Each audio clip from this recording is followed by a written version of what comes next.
कहानी की शुरुआत में हम एक रिसर्च टीम को देखते हैं जो साउथ अटलांटिक ओशियन में अपना सफर तय कर रहे होते हैं। उस शिप पर डेविड नाम का एक वेदर एक्सपर्ट होता है जो बदलते मौसम का हाल बताता है। वो सब लोग एक ऐसे आइलैंड की तरफ जा रहे थे जो बहुत ही रिमोट एरिया में था। गवर्नमेंट ने डेविड को वहां इसलिए भेजा ताकि वो उस आइलैंड पे बदलते मौसम पे नजर रख सके। डेविड को लगभग वहां 1 साल तक रुकना था। मौसम का पूरा डाटा इकट्ठा करने के लिए उसे 1 साल तक वहां रुककर वापस लौट आना था।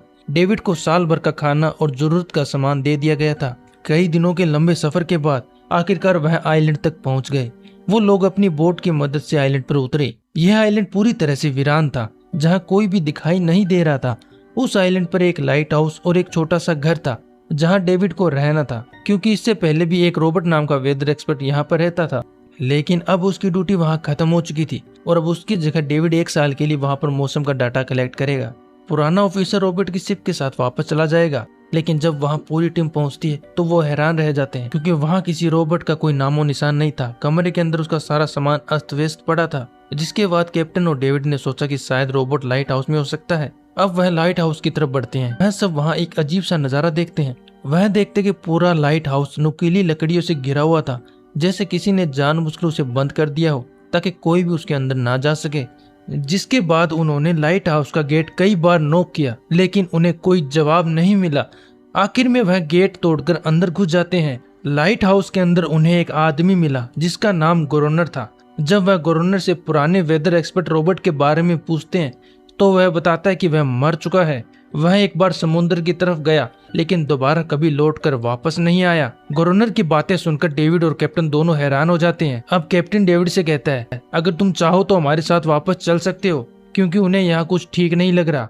लेकिन डेविड वापस जाने से इनकार कर देता है। डेविड ने सोचा अगर वह गवर्नमेंट को उस आइलैंड का एक्यूरेट वेदर रिपोर्ट दे पाया तो उसे काफी तगड़ा पैसा मिल जाएगा। और डेविड को आखिरी बार अलविदा बोलकर वहाँ से सब लोग निकल जाते हैं। अब पूरे 1 साल बाद ही वह उसे लेने के लिए लौटेंगे। रात में उसे एक डायरी मिली जो रॉबर्ट की थी और उस डायरी में आइलैंड के बारे में बहुत कुछ लिखा था। डायरी में आइलैंड पर रहने वाले एक मिस्टीरियस क्रीचर के बारे में कुछ बातें लिखी गई थी, लेकिन सब कुछ क्लियर नहीं था। कुछ बातें अधूरी थी। डेविड डायरी को ध्यान से पढ़ता है। उस डायरी में कुछ अजीब तरह के जानवरों के स्केच बने हुए थे। डेविड को कुछ समझ नहीं आया, आखिर रॉबर्ट ने ऐसी पिक्चर क्यों बनाई है। शायद उसने अपने अकेलेपन को दूर करने के लिए यह सब फिक्शनल स्टोरी लिखी होगी। उस डायरी में उसकी वाइफ की फोटो भी लगी थी। नेक्स्ट मॉर्निंग डेविड ने मौसम का डाटा कलेक्ट करना शुरू कर दिया, लेकिन समंदर के पास पहुंचते ही उसने देखा कि चट्टानों के बीच कुछ पत्थर अजीब तरीके से रखे गए हैं और उनके बीच सेल्स रखे थे। डेविड ने सोचा कि शायद ये सब गवर्नर ने किया होगा। अब काम के दौरान जब उसने दूरबीन से लाइट हाउस की तरफ देखा तो उसे गवर्नर के साथ एक और इंसान भी दिखाई दिया, लेकिन पलक झपकते ही वह गायब हो गया। डेविड उसे दोबारा देखने की कोशिश करता है, लेकिन फिर उसे लगा कि यह उसका वहम है। रात को डेविड जब अपना काम कर रहा था तभी दरवाजे पर नॉक हुआ। उसे लगा शायद ये गवर्नर है। डेविड ने उसका नाम पुकारा मगर सामने से कोई जवाब नहीं मिला। वह लैंप लेकर जैसे दरवाजे की तरफ बढ़ा तो उसे कुछ अजीब सी आवाजें आने लगी जो किसी इंसान की बिल्कुल नहीं थी। फिर उसने देखा कि डोर के नीचे से किसी अजीबोगरीब जानवर का हाथ अंदर आने की कोशिश कर रहा है। यह देखकर डेविड पूरी तरह डर गया। वह तुरंत बेसमेंट की तरफ भागा और वहां जाकर छिप गया। कुछ ही देर में वह मिस्टीरियस क्रीचर घर के अंदर घुस चुका था और वह डेविड को ढूंढ रहा था, मगर डेविड बेसमेंट की एक छोटी सी दरार से उसे देख रहा था। डेविड की हलचल से क्रीचर को उसके बारे में पता चल गया, जिसके बाद वो क्रीचर डेविड को मारने के लिए उसे पकड़ने की कोशिश करने लगा। तो डेविड ने खुद को बचाने के लिए तुरंत चाकू उठाकर उसकी आंख में दे मारा, जिससे वो क्रीचर चीख के भाग गया। अब डेविड के दिमाग में यह बात कन्फर्म हो गई थी कि डायरी में जो कुछ लिखा है वो कोई कहानी नहीं बल्कि एक सच्चाई थी। अगली सुबह जब डेविड केबिन से बाहर गया तो उसे रेत पर अजीब से पैरों के निशान दिखाई दिए। वो निशान सीधे समंदर की तरफ जाकर खत्म हो गए। अब डेविड को समझ आ गया कि क्यों गवर्नर ने लाइट हाउस के चारों तरफ नुकीली लकड़ियां लगाई है। अब डेविड सोचता है कि अगर मैं भी इस घर में रहूंगा तो वह क्रीचर मुझे कभी न कभी मार देगा। अब डर के मारे डेविड लाइट हाउस की तरफ दौड़ता है और गवर्नर को चिल्लाते हुए कहता है कि दरवाजा खोलो, मुझे अंदर आना है। लेकिन गवर्नर उसे अंदर नहीं आने देता और कहता है कि तुम्हें शिप के साथ वापस लौट जाना चाहिए था, तुमने बहुत बड़ी गलती कर दी। अब गवर्नर उसके ऊपर पानी गिराकर उसे दूर जाने को कहता है, इसलिए डेविड वापस लौट जाता है और अब उसे खुद ही क्रीचर से बचने के लिए कुछ करना होगा। अब उसने केबिन की हर खिड़की को लकड़ी से ब्लॉक कर दिया है और चारों तरफ नुकीली लकड़ियां लगा दी है और गेट के बाहर पुराने कागज और किताबें रखकर उन पर तेल छिड़क दिया है ताकि अगर क्रीचर वापस आए तो उसे आग से जलाकर डरा सके। अब उसे घर के अंदर एक पुराना बॉक्स मिलता है जिसमें एक गन और बहुत सारी बुलेट्स थी। यह देखकर उसे जिंदा रहने की थोड़ी सी उम्मीद मिली। अब जैसे जैसे सूरज ढलता गया डेविड के दिल में डर भी बढ़ने लगा। कुछ ही देर में चारों तरफ अंधेरा छा गया। डेविड गन हाथ में लिए काफी डरा हुआ था। घर के एक कोने में चुपचाप बैठा था। तभी एक अजीब आवाज आई और जब डेविड ने खिड़की से छुपकर समुद्र की तरफ देखा, उसने देखा कि सिर्फ एक नहीं बल्कि बहुत सारे क्रीचर उसकी ओर बढ़ रहे हैं। कुछ ही देर में वह सब इकट्ठा होकर केबिन का गेट तोड़ने की कोशिश करने लगे। डेविड ने तुरंत गोलियां चलाना शुरू कर दी, जिससे कुछ क्रीचर मारे गए। डेविड को लगा कि गोली की आवाज सुनने के बाद वह डरकर भाग जाएंगे, लेकिन वह जानवर अपने साथियों को मरता हुआ देखकर और भी ज्यादा भड़क गए। तभी डेविड गेट के बाहर रखी पुरानी किताबों में आग लगा देता है। आग से डरकर वह क्रीचर वापस समुद्र में लौट जाते हैं, लेकिन अब वह आग डेविड के केबिन में पहुंच चुकी थी और उसका केबिन आग के लपटों में जलने लगता है। डेविड किसी तरह एक चादर में खुद को लपेटकर अपनी जान बचाता है और लाइट हाउस के पास एक बड़े पत्थर के पीछे छिप जाता है। क्रीचर को शूट करते वक्त डेविड के हाथ में काफी गहरी चोट लग गई थी। अब अचानक तेज बारिश शुरू हो गई, जिससे आग धीरे धीरे बुझने लगी, लेकिन तब तक उसका केबिन पूरा जल चुका था। डेविड को जिंदा रहने के लिए लाइट हाउस के अंदर जाना पड़ेगा। वह अपनी राइफल उठाता है और लाइट हाउस के पास के पत्थरों के पीछे छिप जाता है। जब गवर्नर पानी भरने के लिए लाइट हाउस से बाहर निकलता है तो डेविड उसका पीछा करता है, लेकिन तभी अचानक एक अजीब सा क्रीचर जो गवर्नर के पास ही था डेविड पर हमला कर देता है, लेकिन किसी तरह डेविड उसको काबू कर लेता है। असल में वह क्रीचर गवर्नर का गार्ड था। जब वह उसे शूट करने वाला था तो गवर्नर ने तुरंत डेविड को रोका और कहा, रुक जाओ, यह मेरा पालतू है। डेविड ने गोली नहीं चलाई और मौके का फायदा उठाते हुए उसे गवर्नर के साथ एक शर्त रख दी, इसकी जान के बदले तुम्हें मुझे लाइट हाउस के अंदर शरण देनी होगी। गवर्नर शर्त मान जाता है क्योंकि डेविड के पास ढेर सारा खाने पीने का सामान था। अगली सुबह क्रीचर चुपचाप डेविड का हाथ चाट रहा था। जब डेविड नींद से जागा तो उसने देखा कि क्रीचर के चाटने की वजह से उसका घाव पूरी तरह ठीक हो गया है। यह देखकर डेविड चौंक गया।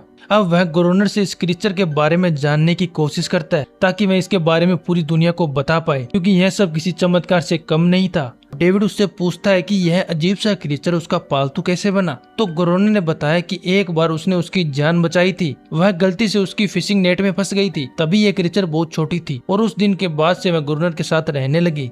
लेकिन गवर्नर बहुत ही निर्दयी इंसान होता है। वह उस क्रीचर के साथ बहुत बुरा बर्ताव करता है। गवर्नर बताता है कि एक बार इस क्रीचर ने उस पर हमला भी किया था, जिसके बदले में उसने उसे इतनी कठोर सजा दी कि उस सजा के बाद क्रीचर अपने आप को गवर्नर की गुलाम समझने लगी और इसी वजह से वह सभी क्रीचर हर रात समुद्र से बाहर आते हैं ताकि वह अपने साथी को वापस ले जा सके। अब शाम होने लगी है और गवर्नर उसे गन रेडी रखने के लिए कहता है, क्योंकि वह सब कभी भी हमला कर सकते हैं। अब कुछ ही देर में समुद्र से बहुत सारे क्रीचर बाहर निकल कर आ गए।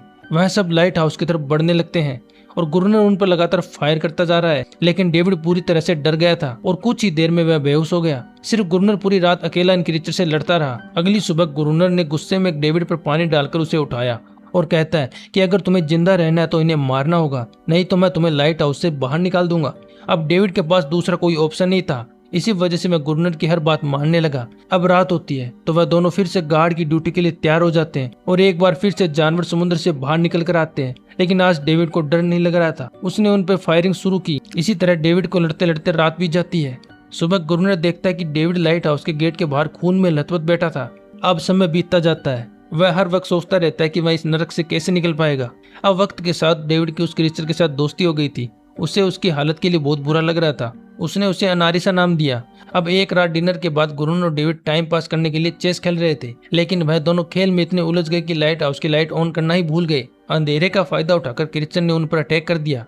डेविड ने देखा कि क्रीचर की संख्या इतनी ज्यादा थी कि दोनों मिलकर भी ज्यादा देर तक लड़ नहीं सकते और उनकी गोलियां भी खत्म हो गई थी। अब किसी तरह बचते बचाते वह दोनों लाइट हाउस के टॉप पर पहुंच गए, लेकिन इस बीच गवर्नर के पैर में गहरी चोट आ गई। आज वह क्रीचर उन पर भारी पड़ रहे थे और दोनों को लगा कि आज उनकी मौत पक्की है, मगर तब तक सुबह हो गई थी, जिससे वह क्रीचर लाइट हाउस छोड़कर समुद्र में वापस चले जाते हैं। धूप निकलने के बाद अनारिस गवर्नर के जख्म को ठीक करने की कोशिश करती है। अगले दिन जब डेविड लाइट हाउस के बाहर इधर उधर घूम रहा था तो उसने समुद्र में एक जहाज देखा। वह जहाज को सिग्नल देने के लिए जल्दी से अंदर से फ्लेयर गन लाया, लेकिन गवर्नर ने उसे रोक दिया क्योंकि वह नहीं चाहता था कि डेविड यहाँ से जाए। उसी वक्त अनारिस गवर्नर पर हमला कर देती है। असल में वह डेविड को गवर्नर से बचाना चाहती थी। वह उसी आइलैंड को अपनी दुनिया और खुद को उसका किंग समझता था। धीरे धीरे वह सिर्फ डेविड की आंखों के सामने ओझल हो जाती है। वह कुछ भी नहीं कर पाया। एक दिन डेविड ने अनारिस को एक छोटी टॉय बोट गिफ्ट में दी जो उसने मछली की हड्डियों से बनाई, लेकिन जब अनारिस ने उस बोट को देखा तो वह डेविड को आइलैंड के एक ऐसे कोने में ले गई जहाँ सचमुच एक असली बोट रखी थी। जब डेविड ने गवर्नर से इस बोट के बारे में पूछा तो गवर्नर ने बताया कि उसे पहले से पता था कि यहाँ पर एक बोट है। कुछ लोग जब इस आइलैंड तक बोट के जरिए अपनी जान बचाने आए थे तो सुबह होने से पहले उनमें से कोई भी जिंदा नहीं बचा। सबको इस क्रीचर ने मार दिया। वह सब शिप में गोला बारूद ले जा रहे थे, लेकिन समुद्र में तूफान के कारण उनका शिप इस आइलैंड के पास डूब गया। यह सब सुनते डेविड के दिमाग में एक आइडिया आया। उनके पास एक डाइविंग सूट जैसा कुछ था। डेविड ने कहा कि अगर हम दोनों में से उस सूट को पहनकर कोई समुद्र के उस हिस्से में जाए जहाँ वह शिप डूबी थी, तो हो सकता है कि उन्हें कुछ गोलियां या बारूद मिल जाए। अगले दिन गुरुनर खुद डेविड की बात को मानने को तैयार हो जाता है और वह डेविड से कहता है कि तुम सूट पहनकर नीचे पानी में जाओगे, जिसके बाद मैं तुम्हें बोट से ऊपर की तरफ खींच लूंगा। लेकिन गुरुनर का असली इरादा कुछ और ही था। वह सोचता था कि जब डेविड RDX लेकर आएगा तो वह उन्हें रख लेगा और डेविड को समुद्र के नीचे ही छोड़ देगा ताकि क्रीचर उसे मार दे। इस तरह डायनामाइट भी उसके पास आ जाएंगे और अनारिस भी उसकी गुलाम बनी रहेगी। अब वह दोनों बोट में बैठकर उस जगह पर पहुंच गए जहां शिप पानी में डूबा था। पानी के नीचे जाने के बाद डेविड ने देखा कि शिप पूरी तरह तबाह हो चुका था, लेकिन उसकी किस्मत अच्छी थी कि उसे कुछ डायनामाइट के बॉक्स मिल गए। लेकिन तभी अचानक कुछ क्रीचर उसके सामने आ गए। उन्हें देखते डेविड घबरा गया और नीचे गिर पड़ा। वह सूट इतना भारी था कि वह हिल भी नहीं पा रहा था और डेविड गुरुनर को ऊपर सिग्नल भी नहीं भेज पाया, इसलिए उसे लगा कि डेविड मर चुका है। लेकिन असल में वह तो सिर्फ 2 छोटे बच्चे थे। डेविड ने जैसे तैसे करके अपना डाइविंग सूट वहीं छोड़ दिया और ऊपर की सतह तक खुद पहुंचाया। उन्हें वहां कुछ पुराने बॉक्स मिले जिनमें डायनामाइट था, जिन्हें वह लाइट हाउस के चारों तरफ बिछा देते हैं। अब कुछ महीने बीत गए और बर्फबारी का मौसम आया, जिससे एक बार फिर क्रीचर गायब हो गए। लेकिन एक दिन डेविड ने चालाकी से काम लेते हुए अनारिस को लाइट हाउस के टॉप पर चीखने को कहा। अनारिस की आवाज सुनते सभी क्रीचर गुस्से से भड़क उठे और अब वह देखते कि लाइट हाउस का मेन गेट खुला है, तो उन्हें लगा कि यह अच्छा मौका है अनारिस को छुड़ाने का। लेकिन असल में यह उनके लिए एक ट्रैप था। कुछ ही देर में वह क्रीचर समुद्र से बाहर निकलने लगते हैं और वह सीधा मेन गेट की तरफ बढ़े और अंदर घुसते ही डेविड पर हमला कर दिया। डेविड भी हिम्मत से काम करता है और क्रीचर से जान छुड़ा लेता है। अब जैसे ही वह सभी क्रीचर लाइट हाउस के पास पहुंचते हैं तो गुरुनर डायनामाइट का लीवर दबा देता है, मगर कोई ब्लास्ट नहीं होता। असल में डेविड ने उनका कनेक्शन खोल दिया था और गुरुनर उसे दोबारा लगाना भूल गया था। अब डेविड तुरंत ऊपर भागता है और डायनामाइट का वायर जोड़ना शुरू करता है। तब तक वह क्रीचर लाइट हाउस के ऊपर चढ़ने की कोशिश कर रहे थे, जिन्हें सिर्फ अकेला गुरुनर रोक रहा था। वायर जोड़ते ही डेविड पहला लेयर उड़ा देता है, जिससे कई क्रीचर ब्लास्ट में खत्म हो जाते हैं। लेकिन अभी भी काफी जानवर लाइट हाउस पर हमला करने के लिए तैयार होते हैं। इस वजह से गुरुनर दूसरा लेयर भी ब्लास्ट कर देता है। इस जोरदार धमाके में वह दोनों बेहोश हो जाते हैं। अगली सुबह जब दोनों को होश आता है तो वह देखते कि अनारिस वहां नहीं थी। चारों तरफ मरे हुए क्रीचर पड़े थे। तभी डेविड की नजर उनमें से एक के गले में लटके हुए नेकलेस पे पड़ी। उस क्रीचर को तड़पता हुआ देखकर डेविड को उस पर तरस आ जाता है और उसे अपनी गलती का एहसास हो जाता है। जिन क्रीचर को वह अब तक खूंखार समझते आए थे, वह भी इंसानों की तरह थे। हालांकि वह बोल नहीं सकते थे, लेकिन गुरुनर के लिए यह सब बातें बिल्कुल बेकार थी। उस दिन के बाद उन क्रीचर ने कभी अटैक नहीं किया, लेकिन हर दिन समुद्र के किनारे से रोने की आवाजें आती थी।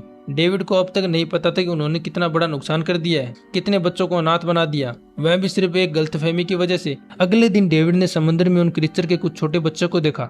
डेविड ने पत्थरों का एक गोल सर्कल बनाया और उसके बीच में एक छोटी टॉय बोट रख दी ताकि अनारिस उसे देखकर वापस लौट आए। डेविड ने कई घंटे तक इंतजार किया, लेकिन अनारिस कभी वापस नहीं आई।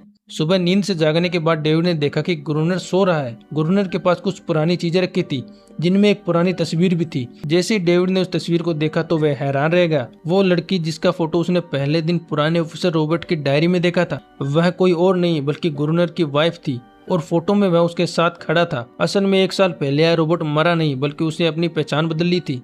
यानी गुरुनर ही वेदर ऑफिसर रॉबर्ट है, बस उसने अपना नाम बदल लिया था क्योंकि वह कभी इस आइलैंड को छोड़ना नहीं चाहता था। अगले दिन जब डेविड समुद्र के किनारे गया तो उसने देखा कि सर्कल में रखी छोटी बोट वहां पर नहीं थी, लेकिन उसी जगह पर उसने एक क्रीचर का छोटा बच्चा देखा जिसके हाथों में वह बोट थी। डेविड ने अपने हाथ में जलती हुई लकड़ी को उस सर्कल के बीच में फेंक दिया ताकि वह दिखा सके कि इसका इरादा लड़ने का नहीं और किसी को खतरा महसूस ना हो। वह उनके साथ दोस्ती करना चाहता था। कुछ ही देर बाद समुद्र की लहरों से अनारिस निकलती है और उसके पीछे पूरा क्रीचर का ग्रुप भी समुद्र से बाहर आता है। लेकिन इस बार कोई भी डेविड पर अटैक नहीं करता क्योंकि वह भी शांति चाहते थे। उनका इरादा सिर्फ अपने बच्चों के लिए एक सुरक्षित जगह पाने का था। लेकिन तभी वहाँ गुरुनर हाथ में बंदूक लिए पहुंच जाता है। गुरुनर को लगता है कि अगर शांति हो गई तो वह खुद को किंग कैसे मानेगा। डेविड उसको समझाने की कोशिश करता है कि यह क्रीचर लड़ना नहीं चाहते, लेकिन गुरुनर किसी की भी सुनता नहीं और अनारिस को चिल्लाकर अंदर जाने के लिए कहता है। लेकिन यह पहली बार था कि अनारिस ने उसकी बात नहीं मानी क्योंकि अब वह उसकी गुलाम नहीं थी। यह देखकर गुरुनर खुद को अंदर से कमजोर महसूस करने लगता है। अब गुस्से में वह लाइट हाउस की तरफ चला जाता है। डेविड को लगता है कि गुरुनर शायद अब समझ गया होगा कि हर जानवर आजादी चाहता है, कोई भी किसी का गुलाम बनकर नहीं जीना चाहता। लेकिन गुरुनर के सर से बादशाह का भूत कहाँ उतरने वाला था। जैसे ही वह लाइट हाउस पहुंचा, उसने सिग्नल गन से एक फ्लेयर छोड़ी जो सीधा जाकर एक क्रीचर के बच्चे से टकरा गई।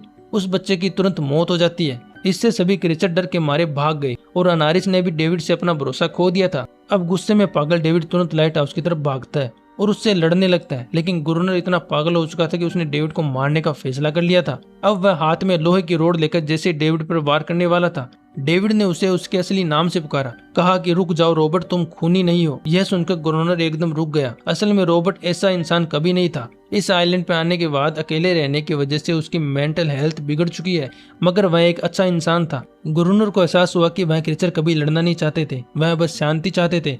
उसने उन्हें सिर्फ इसलिए मारा ताकि वह खुद को पावरफुल दिखा सके, और अब उसे अपनी गलती का एहसास हो चुका था, इसलिए वह खुद को उन क्रीचर के सामने सरेंडर कर देता है और कुछ ही पलों में उन्होंने उसे मार दिया। डेविड लाइट हाउस के अंदर खुद को लॉक कर देता है। 1 साल बाद आइलैंड पर एक गवर्नमेंट ऑफिसर आता है, साथ में एक नया वेदर एक्सपर्ट भी होता है। अब डेविड की ड्यूटी खत्म हो गई थी, लेकिन जब कैप्टन पिछले ऑफिसर के बारे में डेविड से पूछता है तो वह कहता है कि डेविड मारा गया है। असल में वह भी इस आइलैंड को छोड़ना नहीं चाहता था, बिल्कुल गुरुनर की तरह। अनारिस भी अपने परिवार के साथ खुश थी क्योंकि अब वह आजाद थी। और यहाँ पर कहानी का एंड हो जाता है। आपको वीडियो कैसी लगी कमेंट करके बताएं।